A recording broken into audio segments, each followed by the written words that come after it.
AP cabinet సమావేశం ప్రారంభమైంది. వెలగలపూడిలోనే సచివాలయంలో సీఎం చంద్రబాబు అధ్యక్షతన జరుగుతున్న సమావేశంలో డిప్యూటీ సీఎం పవన్ కళ్యాణ్ సహా అన్ని శాఖల మంత్రులు పాల్గొన్నారు. రాష్ట్రంలో ఎన్డీఏ ప్రభుత్వం అధికారంలోకి వచ్చాక జరుగుతున్న తొలి సమావేశం ఇదే.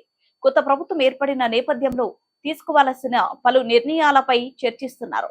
వివిధ శాఖల్లో వాస్తవ స్థితిగతులను తెలియజేసేలా శ్వేత పత్రాల విడుదలకు సంబంధించి ఇందులో నిర్ణయం తీసుకునే అవకాశం ఉంది.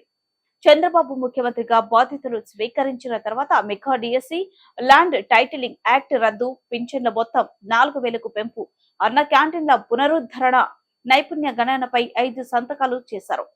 ఈ కేబినెట్ సమావేశంలో వీటికి ఆమోదం తెలిపే అవకాశం ఉంది. సూపర్ 6 పథకాల అమలు అనుగుణంగా బడ్జెట్ రూపకల్పనపై మంత్రివర్గంలో చర్చించనున్నట్లు తెలుస్తుంది. సీఎంగా బాధ్యతలు చేపట్టాక పోలవరం ప్రాజెక్టు రాజధాని ప్రాంతంలో చంద్రబాబు పర్యటించారు. మంత్రివర్గ సమావేశంలో ప్రాజెక్టుల పరిస్థితి పూర్తి చేసేందుకు నిధుల సమీకరణ పైన చర్చించనున్నట్లు తెలిసింది. జులై నెలాఖరులోగా పూర్తి స్థాయి బడ్జెట్ ప్రవేశపెట్టాల్సి ఉంది. కొత్త బడ్జెట్ తయారీలో ప్రాధాన్యత అంశాలపైన సీఎం దిశానిర్దేశం చేసే అవకాశం ఉంది.